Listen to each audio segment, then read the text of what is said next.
My son handed me a glass of water at the Christmas dinner table. An hour later, I was standing in his kitchen, my hand shaking, as I dialed 911. What I found wasn't just a family secret. It was a $2 million murder plot.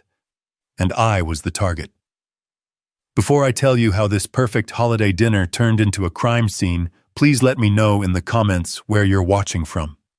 And be sure to like this video and subscribe to the channel because you won't believe the trap I set for them in the end. The lie began at the dinner table.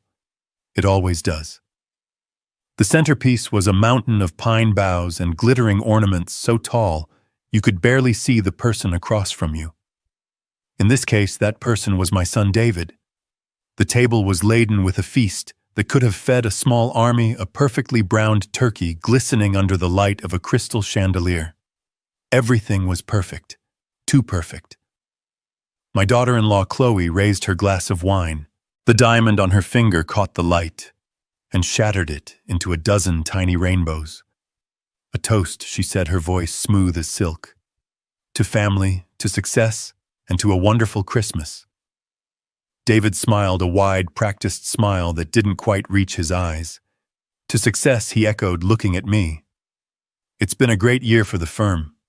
We just landed the Henderson account. I nodded, taking a small sip of water. Henderson account. It sounded impressive.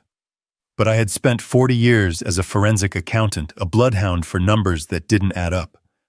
My entire life was about finding the lie hidden in the ledger. And my son's life was a ledger full of red ink. I knew for a fact that his firm was just him and a laptop in a rented office space. 6 months ago, he had come to me, his face a mask of shame, asking for a $50,000 loan. A short-term bridge, he'd called it. An investment opportunity he couldn't pass up. I gave it to him, of course. You always do. You tell yourself it's the last time that this will be the one that turns it all around. But as I sat there listening to them talk about their upcoming ski trip to Aspen and the new Lexus in the driveway, I did the math in my head. The $50,000 was gone, I knew that. But this display, this was something else. The watch on David's wrist was easily $10,000. Chloe's dress was from a designer whose name I only knew because my late wife used to dream of owning one. Their performance of wealth was costing a fortune. That's when I felt it. A dull ache in my chest, a gentle squeeze around my heart. I put my fork down. A wave of dizziness washed over me, making the chandelier lights blur into a single blinding star. I took another sip of water, hoping to clear my head. Stress, I told myself. The holidays are always stressful. The rich food, the emotional strain of seeing my son live a life built on a foundation of sand. It's just indigestion. But the pressure in my chest grew tighter. It felt like a band slowly being constricted. Dad, are you okay? David asked. The concern in his voice sounded almost genuine. I'm fine, I managed to say, forcing a smile. Just a little tired. Chloe, the meal is spectacular, truly. She beamed. Oh, it's nothing, Jacob. We're just so happy you could be here. The room felt warm, too warm. The scent of pine and roasting meat was suddenly suffocating. I needed to get up to move. If you'll excuse me, I said, placing my napkin on the table. I think I just need a glass of fresh water. I stood up, my legs feeling unsteady. As I walked towards the kitchen, I could feel their eyes on my back.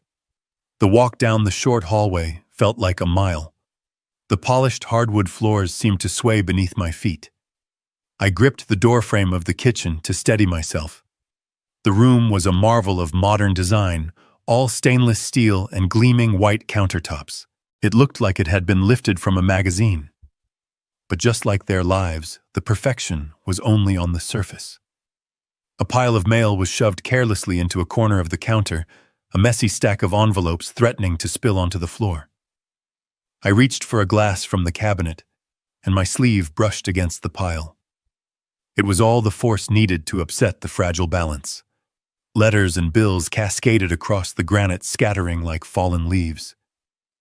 Damn it, I muttered, bending down to pick them up. bills from high-end department stores, a letter from a luxury car dealership, and then one envelope that made me freeze. It was from the Prudential Insurance Company. My name and address were clearly visible through the plastic window. I hadn't done business with them in over a decade. My heart, which was already beating uncomfortably, began to hammer against my ribs. I picked up the envelope. It had been opened. My training, my instincts, every alarm bell honed over a lifetime of uncovering deceit screamed at me. This wasn't my mail. It had been sent to my address, but David must have picked it up. Why, I knew I shouldn't. I knew it was a violation of privacy. But a deeper instinct, the instinct of a father who senses a profound danger, took over. My fingers, trembling slightly, pulled out the document inside. It wasn't a letter. It was a policy confirmation. The words swam before my eyes, stark and brutal in the cold kitchen light. Type of policy term, life insurance. Insured Jacob Peterson. Policy value $2 million. Policy start date 3 weeks ago. And then the final devastating line. Beneficiary David Peterson. Son. The air left my lungs. The pressure in my chest intensified into a sharp stabbing pain. $2 million. He had taken out a $2 million life insurance policy on me. I sank against the counter, the smooth, cold stone doing nothing to cool the fire of betrayal that coursed through me. My mind raced, trying to make sense of the impossible. The loan, the lies about his success, the extravagant spending. It was all a desperate charade. He wasn't just in debt. He was drowning in it. The wave of dizziness returned stronger this time, and a cold sweat broke out on my forehead. I felt sick, truly sick. My eyes scanned the countertop, searching for something, anything, to ground me. And then I saw it. Next to the sink was the half-empty bottle of Fiji water I had been drinking from when I first arrived. David had handed it to me himself. "Here you go, Dad. Hydrate," he'd said with a smile. And right beside it, partially hidden behind a marble salt cellar, was a small, clear vial. It was no bigger than my thumb, with no label. It was almost empty, but I could see a single viscous drop of clear liquid clinging to the bottom. In one horrifying crystalline moment, everything connected. The sudden illness, the tightness in my chest, the $2 million insurance policy, the unlabeled vial, the glass of water from my son's hand. This wasn't indigestion. This wasn't stress. This was an audit of my own murder. For a moment, pure, unadulterated panic seized me. I wanted to scream, to run out of the kitchen and confront them, to smash the facade of their perfect Christmas to pieces. But then a lifetime of discipline took over. I had faced down embezzlers who had stolen millions, con artists who had ruined entire companies. I had learned one crucial lesson: never let them see you sweat. The moment you show emotion, you lose. My breathing steadied. The panic receded, replaced by an ice-cold clarity. My mind, the mind of a forensic accountant, began to work. This was no longer a family crisis. It was a crime scene. And I was the primary witness. My movements became deliberate, precise. I glanced up and saw the small dark lens of a security camera mounted in the corner of the ceiling. They were watching. Or at least they could be. I had to act normally. I slid the insurance policy back into its envelope and placed it on the counter. Then, my hand moving with a surgeon's steadiness, I picked up the tiny vial. My fingers closed around it, and I slipped it deep into the pocket of my trousers. Evidence. I turned to the refrigerator, opened the door, and took out a new sealed bottle of water. I twisted the cap, the plastic crackling in the silent kitchen. I raised the bottle to my lips and took a long drink, letting the cool liquid soothe my raw throat. I needed to flush my system. I needed to think. After a moment, I composed myself. I smoothed my shirt, ran a hand through my hair, and pasted a neutral expression on my face. I was ready. I walked out of the kitchen and back towards the warm, golden light of the dining room. Back to the lies. As I sat down, Chloe looked at me with her perfect plastic smile, Feeling better, Jacob, I looked across the table past the ridiculous centerpiece and met my son's eyes. He was watching me, a flicker of something unreadable in their depths. I forced my own smile, a grim, thin line. "Much better, thank you," I said, my voice even and calm. The water helped. He nodded, satisfied, and turned back to his meal. But I kept watching him, this stranger who wore my son's face. He had no idea that the game had changed. He thought he was the hunter closing in on his prey. He didn't know that I had found the trap he had set for me, and I was no longer the prey. I was the man who was going to burn his entire world to the ground. The quiet of my resolve was the most dangerous thing in that room. It was my own declaration of war. The drive home was the longest 15 minutes of my life. Every pair of headlights in my rearview mirror felt like an accusation. Every shadow on the side of the road felt like a threat. I gripped the steering wheel, my knuckles white, the small glass vial a cold, hard lump in my pocket. It was a tangible piece of the nightmare, a tiny object that held the immeasurable weight of my son's betrayal. I didn't turn on the radio. The silence was my sanctuary, a space where I could finally let the pieces of the evening settle, not into a coherent picture, but into the jagged shards of a shattered reality. When I finally pulled into my own driveway, I didn't rush inside. I sat in the car for a long time, the engine ticking as it cooled. My house, the one where I had raised David, where my wife and I had shared 30 years of memories, looked back at me. It was a fortress of a life I thought I had built, but the enemy had not been outside the gates. He had been inside at my own table, sharing my bread. Once inside, I locked the door and drew the deadbolt. The simple metallic slide of the lock felt like the first sane action I had taken in hours. I walked through the dark, quiet rooms, my hand trailing along the walls. I didn't turn on the lights.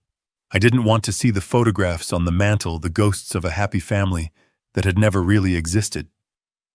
In the kitchen, I placed the vial on the counter under a bright task light, examining it like a piece of alien technology. My first instinct, the raw human instinct, was to pick up the phone and dial 911, to scream into the receiver that my son, my only child, had tried to murder me for money. But then the accountant in me, the man who had built a career on cold, hard facts, took over. An accusation without irrefutable proof was just noise. It was my word against his. The word of an old man, perhaps a confused old man, against his successful, charming son. I needed more than a story. I needed a case. There was only one person I trusted to help me build it. I pulled out my phone, my fingers scrolling past David's name without a flicker of emotion, and found the number for Michael Vance, my lawyer for 30 years and my friend for 40. He answered on the second ring, his voice thick with sleep. "Jacob, it's almost midnight.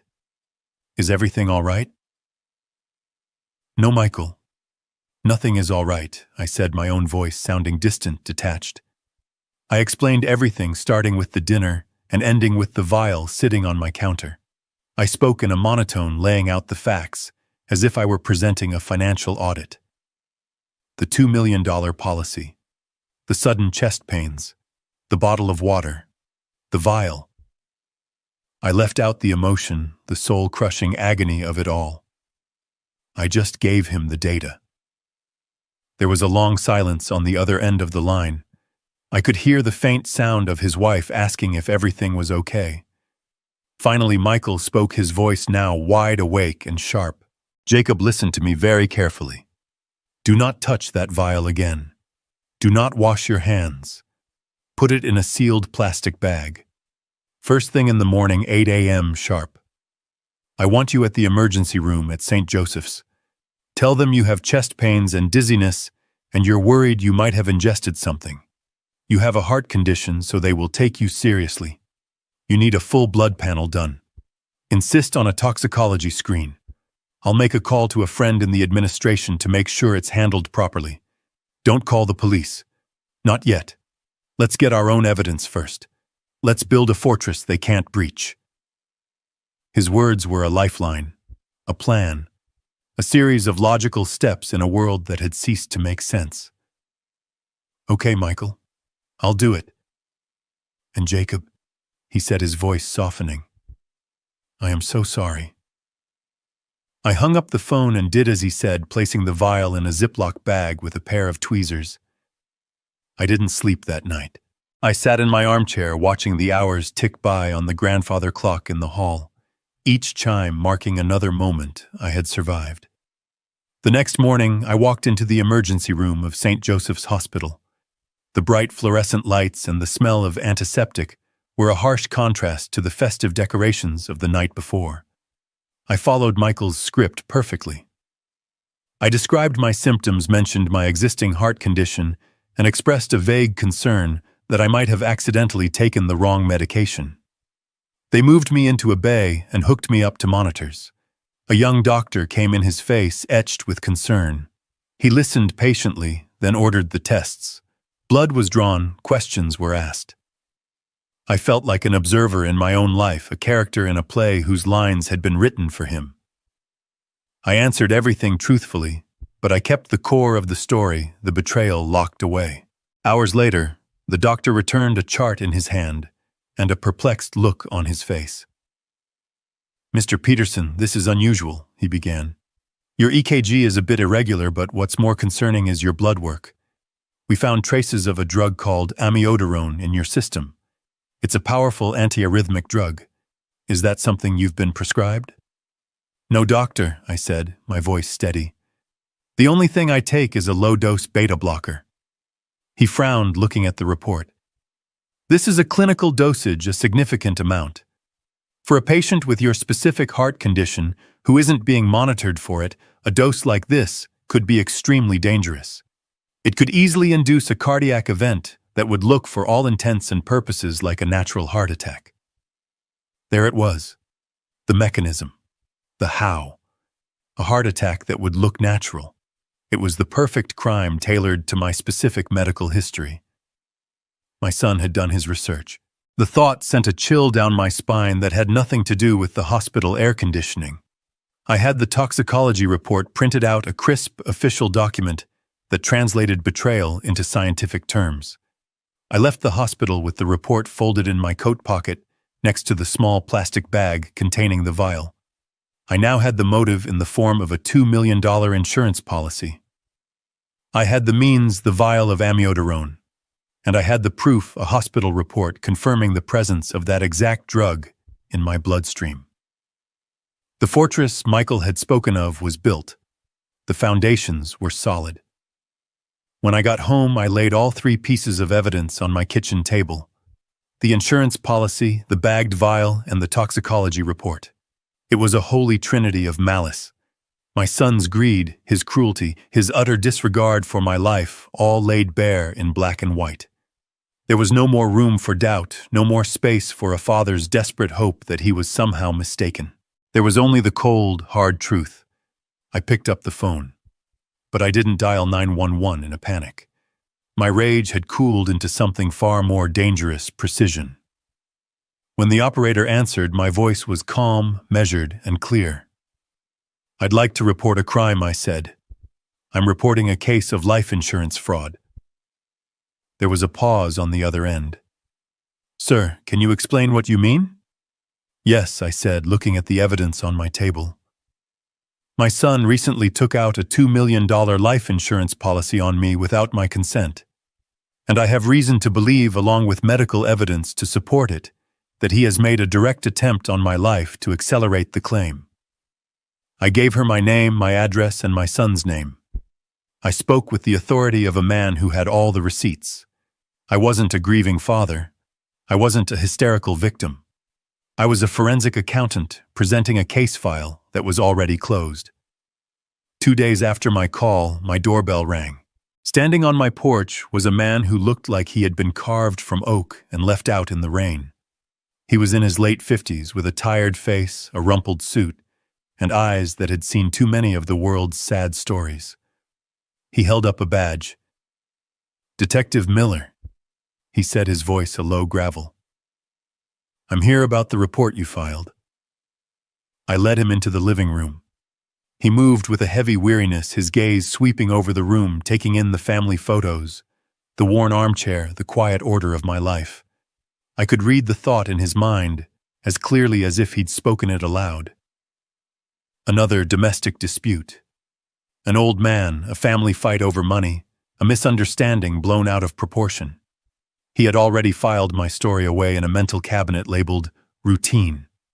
My job was to prove him wrong. Instead of offering him coffee, I gestured to the dining room table. I thought it would be best if I laid everything out for you, I said. He followed me, a flicker of surprise in his eyes. On the polished wood surface, I had arranged the 3 exhibits of my case. The insurance policy was on the left, its pages filled with cold, contractual language. The toxicology report from the hospital was in the center, a stark medical confirmation of the poison in my veins. And on the right, the small glass vial still sealed in its evidence bag. Miller stopped at the table. He looked at the display, then at me. The weariness in his expression was replaced by a sharp, focused attention. He had expected a rambling, emotional story. I had given him a case file. "Mr. Peterson," he said, his tone shifting from routine to respectful. "Walk me through this." I did. For the next hour, I recounted the events of Christmas dinner. I didn't raise my voice. I didn't cry. I presented the facts with the same dispassionate clarity I would have used to explain a fraudulent expense report to a corporate board. I pointed to the policy. Motive, I said. I pointed to the vial. Means. I pointed to the hospital report. Method. I explained my background as a forensic accountant. I told him that my entire career was based on recognizing patterns of deception, and the patterns here were unmistakable. David's performative wealth, the carefully constructed lies, the desperation I had sensed for months. This wasn't a sudden act. It was the logical endpoint of a long road of financial recklessness. Miller listened without interruption.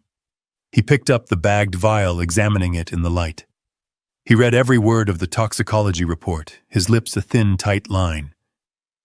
When I was finished, he sat back in the chair and looked at me for a long time. In my line of work, he said, finally, 90% of cases are about emotion.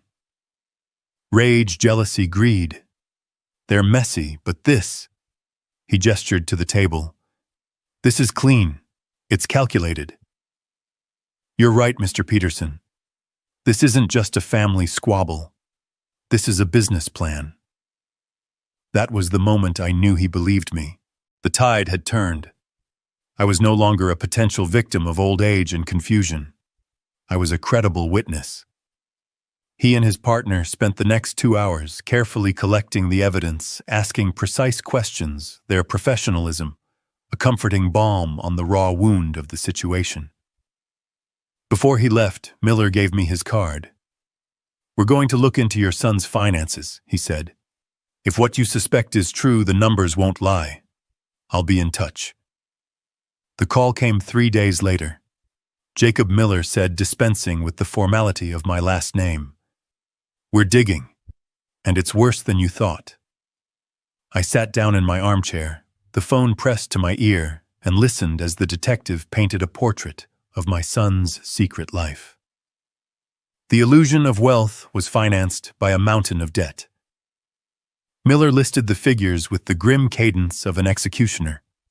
$150,000 in credit card debt across 8 different cards, a second mortgage on their house that had bled out all their equity, and the final nail in the coffin, a $60,000 loan from a private lender in Philadelphia. "This isn't a bank," Jacob Miller explained. "This is a loan shark. The interest rate is criminal, and the payment was due last week. Your son was out of options. He was cornered." The ski trip to Aspen, the Lexus. Chloe's designer dress. It was all a frantic, desperate attempt to keep up appearances while the walls were closing in. The $2 million insurance policy wasn't just an opportunity for them. It was a lifeline, the only one they had left. The motive was no longer just a theory. It was a mathematical certainty. "We brought them in for questioning this morning," Miller continued.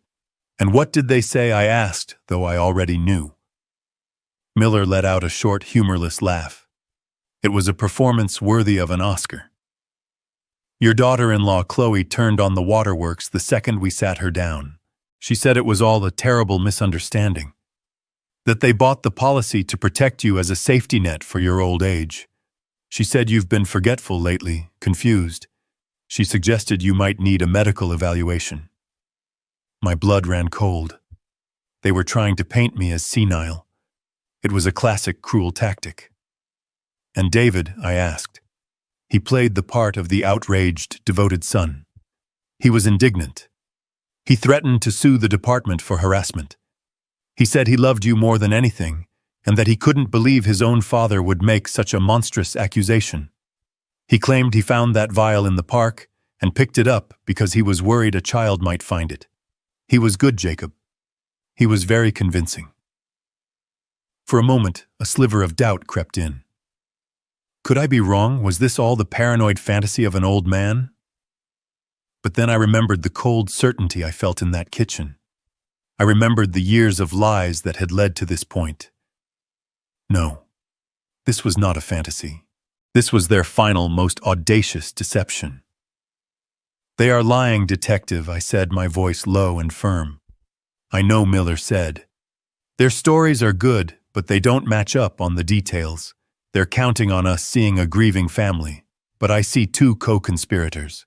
The problem is, without a confession, it's still a tough case. A good defense attorney could create reasonable doubt about the vial. They could argue you took the medication yourself by accident. This was the moment. This was the reason Miller had called. He had the structure of the case, but he needed more. He needed the context that only I could provide. He needed the ammunition to blow their stories apart. Detective, I began, my mind sifting through a lifetime of memories of receipts kept and promises broken. Let me tell you a few things about my son's history with money. Ask him if you would about the $50,000 loan I gave him 6 months ago for a can't-miss tech investment. I have the bank transfer records. I was never told the name of the company, and I have never seen a dollar of it back. I could hear Miller typing on his keyboard. And while you're at it, I continued, ask Chloe about her luxury handbag business, the one she started 2 years ago. It might be interesting to look up the public bankruptcy records for that company. She left a dozen small suppliers unpaid when she folded it. Keep going, Miller said, his voice tight with interest.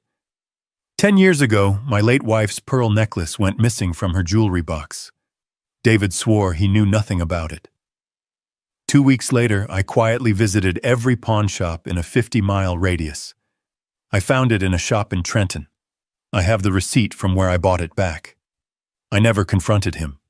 My wife was ill and I didn't want to cause her more pain. But I kept the receipt.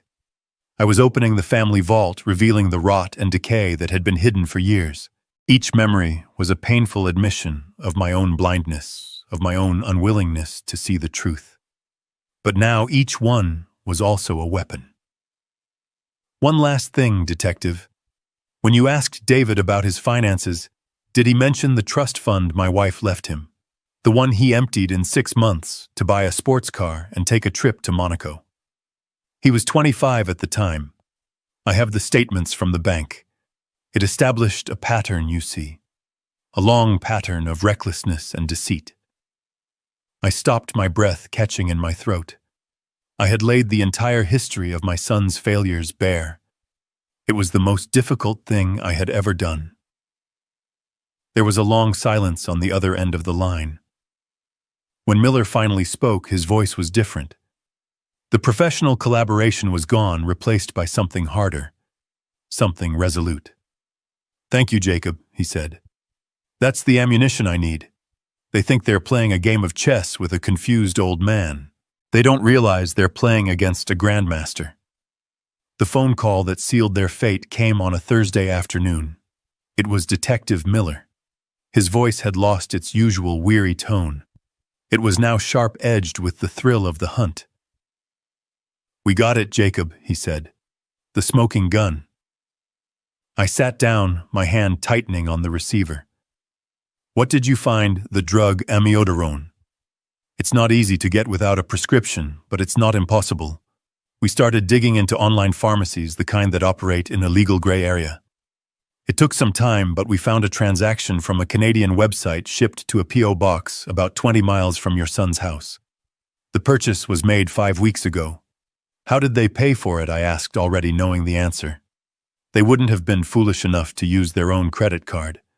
A prepaid Visa card, Miller confirmed. Bought with cash from a 7-Eleven. They thought they were clever, that they were leaving no trail. But they made a mistake. The P.O. box was rented under a false name, but the application was filled out online.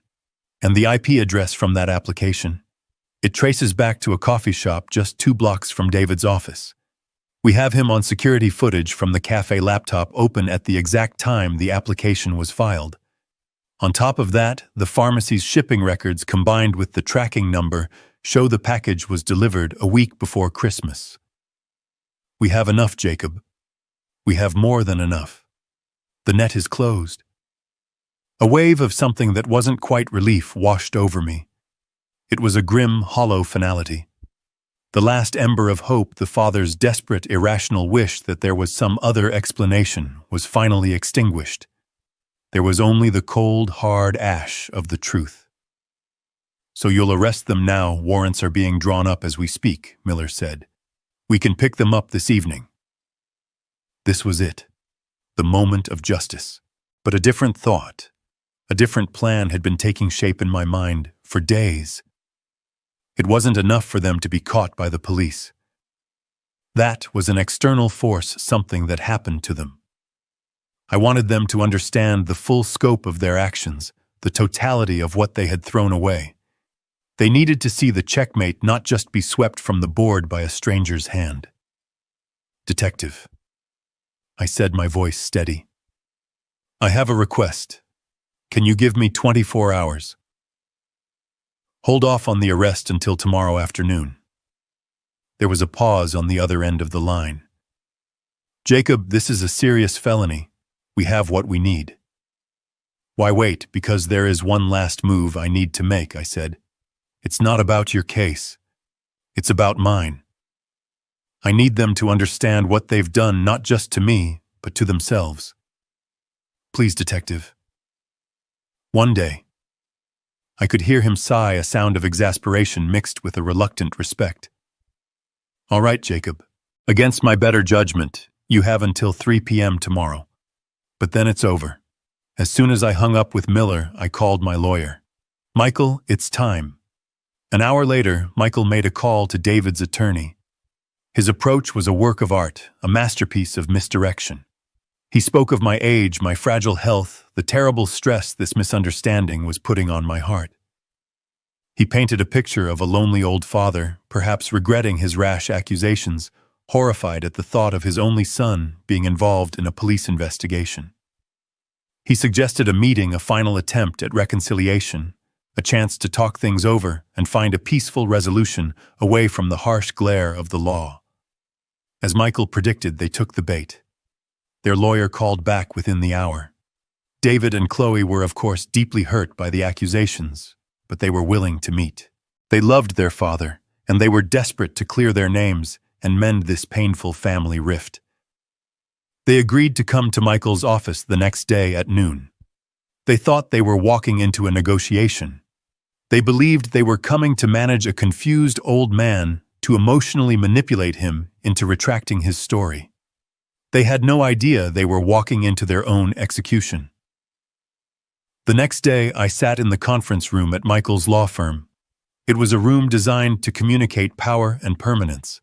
The walls were paneled with dark mahogany lined with shelves of leather-bound law books that smelled of dust and authority. The table was a single massive piece of polished wood, so heavy it felt like part of the building's foundation.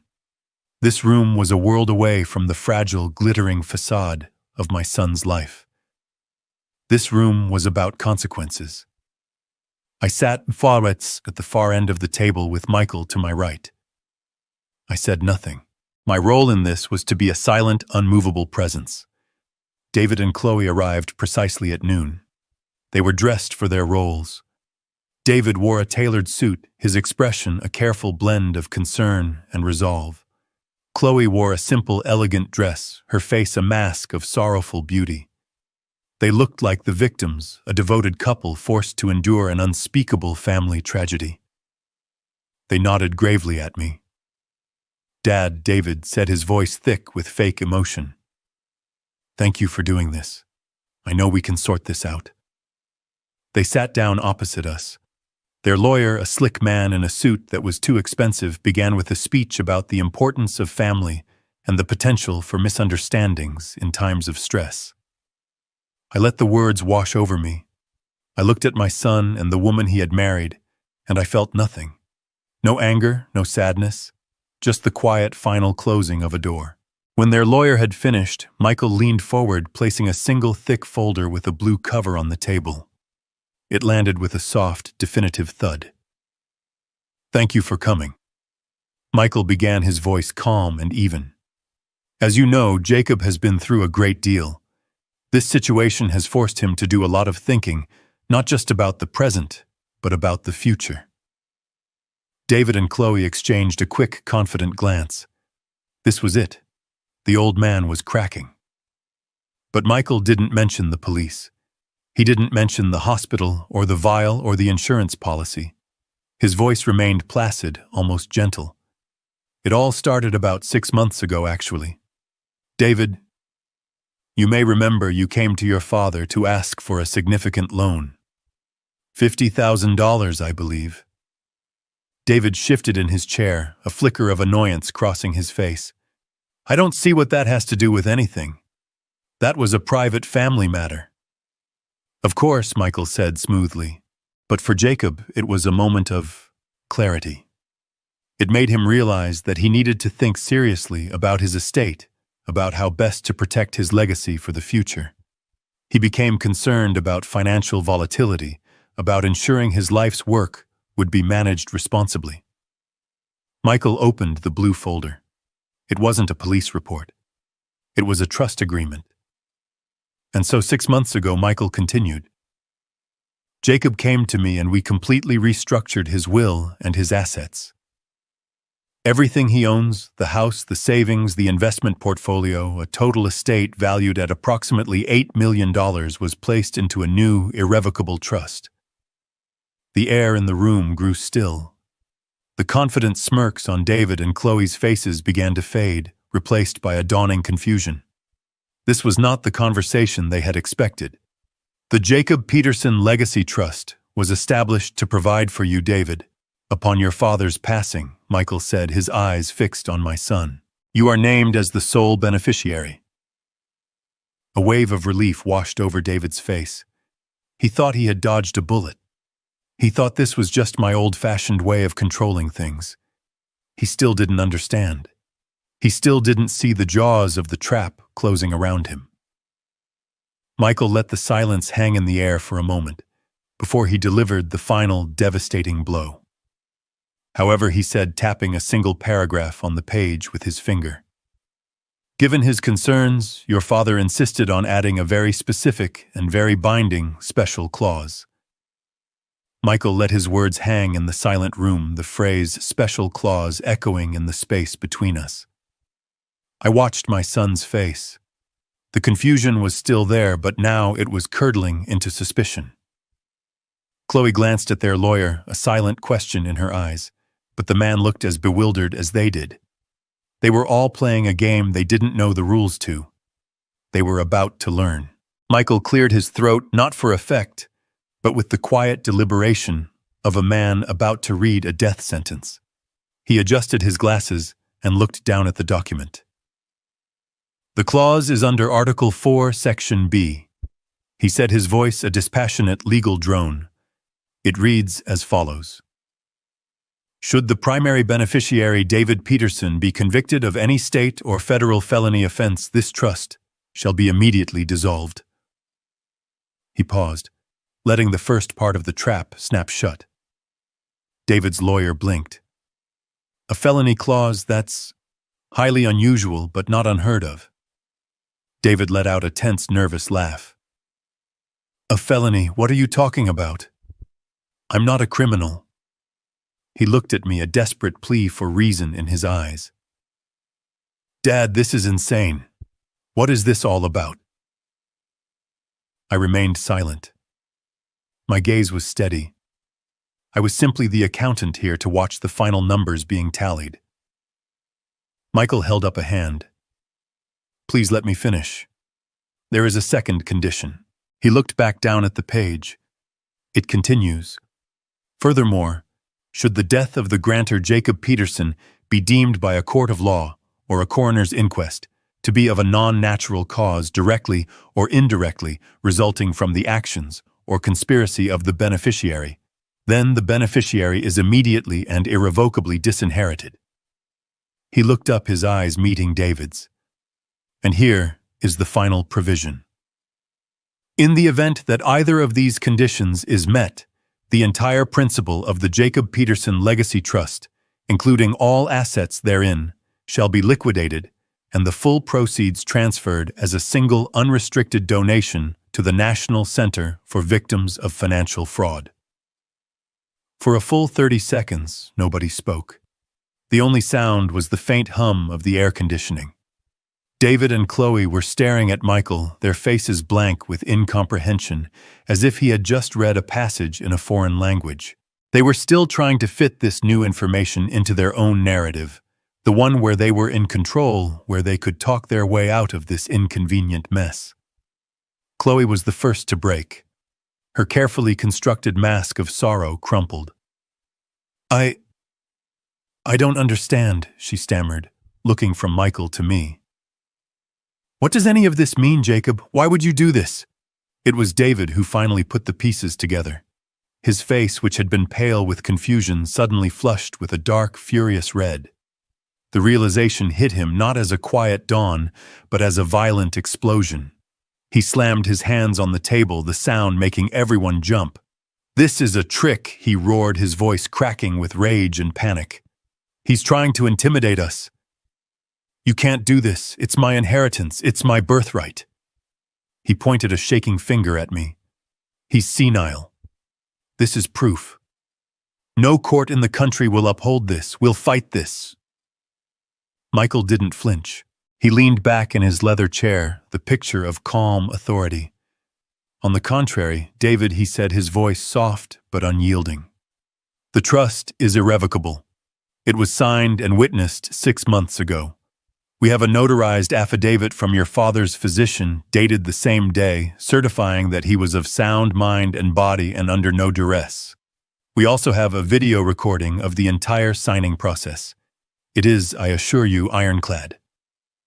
The fight drained out of David's face, replaced by the hollow gray look of utter defeat. He sank back into his chair. He finally understood. They both did. I watched them as the full, devastating weight of my trap settled upon them. Their plan had been to commit the perfect crime, to poison me in a way that mimicked a natural heart attack, to collect a clean $2 million from the insurance company, and then to inherit the remaining $8 million upon my tragic but not unexpected death, a $10 million prize. But they had made one fatal miscalculation. They had underestimated me. They saw me as an old man, a resource to be managed and eventually liquidated. They never saw me as the man who had spent 40 years thinking 3 steps ahead of smarter criminals than them. The trap wasn't the police investigation. The trap wasn't the vial of poison. The true trap was this document signed and sealed 6 months ago. They had been caught in it the moment they decided to act. Their fatal flaw was their greed. They could have simply waited, but they were impatient. The insurance fraud was their undoing. Even if by some miracle they managed to beat the attempted murder charge, insurance fraud for a sum of $2 million is a serious federal felony. The moment a jury convicted them of that, the clause would be triggered. The $8 million inheritance would vanish. They hadn't been playing for a $10 million prize. They had been gambling with $8 million they were already set to inherit, all for the chance to get an extra $2 million a little bit sooner. And they had lost everything. They had spent months planning a crime, not realizing that their punishment had already been written into law, my law waiting for them to walk right into it. Chloe began to sob, not loud theatrical sobs, but the silent, shoulder-shaking sobs of someone whose entire world has just been reduced to dust. David just stared at me, his mouth slightly open, his eyes vacant. The hatred was gone. The anger was gone. There was nothing left but the vast, empty space of his own ruin. He saw it all now.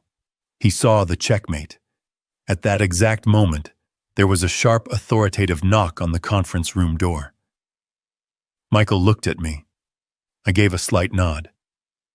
"Come in," Michael called out. The door opened and Detective Miller stepped inside. He was flanked by two uniformed police officers. The air of quiet legal devastation was instantly replaced by the stark, unavoidable reality of the state. Miller's tired eyes found David and Chloe. He held up his badge, a formality that was almost absurd in its redundancy. "David Peterson," Miller said, his voice leaving no room for argument. "Chloe Peterson, you are under arrest for conspiracy to commit murder and for insurance fraud." The uniformed officers moved forward. I heard the sharp metallic click of handcuffs being fastened around Chloe's wrists. She didn't resist. She was utterly broken. The second officer approached David, who remained seated, staring into nothing. "Sir, please stand up and put your hands behind your back." David didn't seem to hear him. He was looking at me, his eyes finally focusing. He wasn't seeing a father or a victim. He was seeing the architect of his demise. He had thought he was playing a game of chess, but he had been a pawn on my board all along.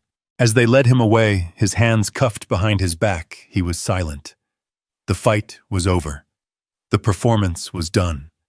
The play had ended. All that was left was the quiet of the empty room, the blue folder still sitting on the table, and the final balanced entry in the ledger of my life. I felt no victory, no joy.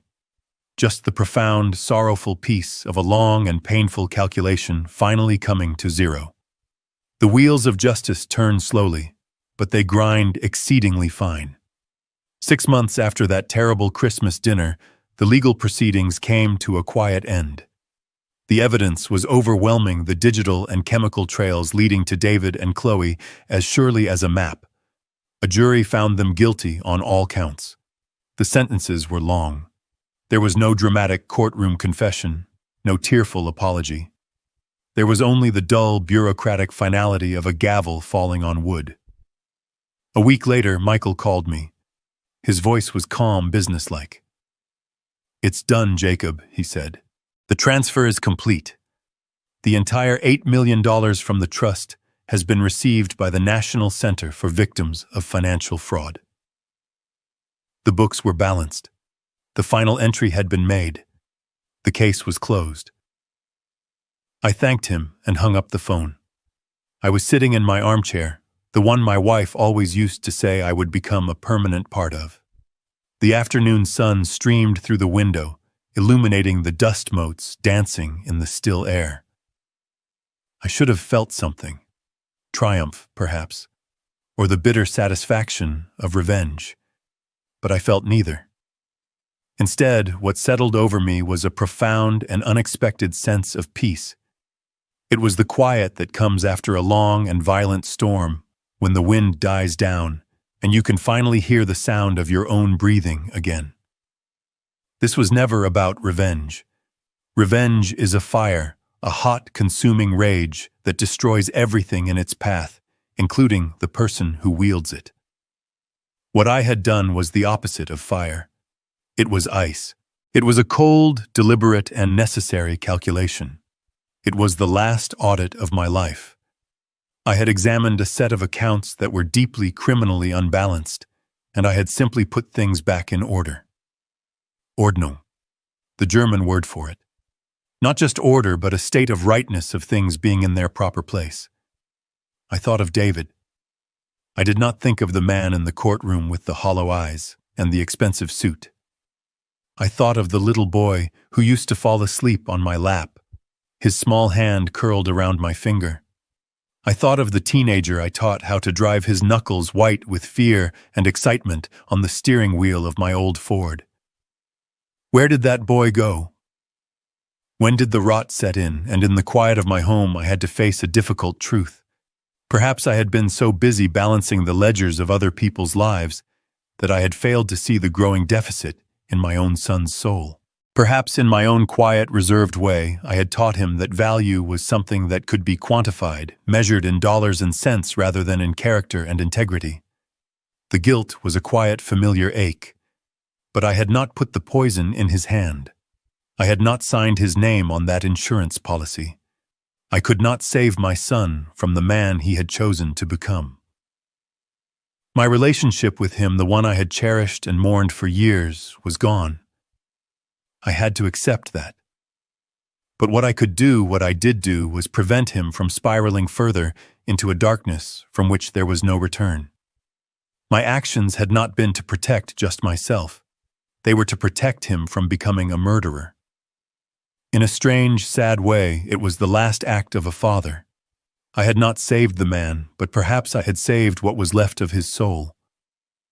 The sun began to set, painting the walls of my living room in hues of orange and gold. For the first time in a long time, the house didn't feel empty. It felt still. It felt like my own. My life was no longer defined by the ghost of my son's expectations or the weight of his betrayals. It was a clean slate. An open ledger. I walked over to my old wooden desk, the one I had used for 40 years. I opened the top drawer and took out a new checkbook, one tied to my personal accounts, the money I had set aside for my own retirement, separate from the trust. The funds were modest compared to the fortune I had just given away, but they were more than enough. They were mine. I opened the checkbook. The clean, empty lines of the first check looked like a promise. For so long, money had been a tool for my son, a weapon for my family. It had been a source of strife, greed, and ultimately a motive for murder. But it was just that, a tool, and a tool could be used to build as well as to break. My hand was steady as I picked up a pen. I didn't write a check to a large, faceless charity. I thought for a moment, and then I wrote out the name of a small local community college. I made the check out for an amount that would fund a full scholarship for one student. Someone who wanted to study accounting. Someone who wanted to learn the language of numbers. In the memo line I wrote, "In the name of integrity." I signed my name, Jacob Peterson. The signature was firm, clear. It was the signature of a man who knew his own worth, a worth that had nothing to do with the balance in his bank account. As I tore the check from the book, I realized I wasn't mourning a lost fortune or a broken family. I was investing in a future where order and honesty still mattered. I had learned that true justice isn't about punishment. It's about restoration. It's about balancing the books in a way that creates a better world, however small the entry may be. And in the quiet of my home, as twilight settled outside, I understood that my story was not an ending. It was a new beginning, a new ledger with a new purpose. And for the first time in a very long time, I felt truly, peacefully solvent. This story teaches us that true strength is rarely loud. It is the quiet, calculated resolve of a person who has been underestimated. It shows that wisdom, when paired with patience, is a more powerful weapon than greed.